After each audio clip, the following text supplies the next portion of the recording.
అన్నాడు. ఏనుగు ప్రతిరోజు చూడబడినా, ఏనుగు కనపడినా, ఆఖరికి కలలో ఏనుగు కనపడ్డా అది ఏదో విశేషమైన అదృష్టాన్ని కటాక్షిస్తుంది. ఏనుగు ముఖాన్ని ఒకసారి చూస్తే చాలు ఐశ్వర్యం కల్లా పీడ పోతుంది. అంత గొప్పది ఏనుగు. ఎందువలన అంటే ఏనుగు యొక్క కుంభస్థలంలో లక్ష్మీదేవి ఉంటుంది. అందుకే ఒక చక్రవర్తి వెళ్ళాలి అంటే ఏనుగు యొక్క కుంభస్థలానికి దగ్గరగా అంబారీ కట్టి కూర్చోబెడతారు.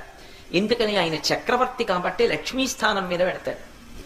ఒక మహావిద్వాంసుడు ఉన్నాడు అనుకోండి, అంతటి మహావిద్వాంసుడు అంటే ఆయన్ని గౌరవించాలి అంటే ఏనుగు మీద కూర్చోపెట్టి పురవీధులలో ఊరిరిగింపు చేస్తారు. గజారోహణం చేశారండి ఆయనకి అంటారు, అంటే ఏనుగెక్కించారండి ఆయన్ని అంటారు.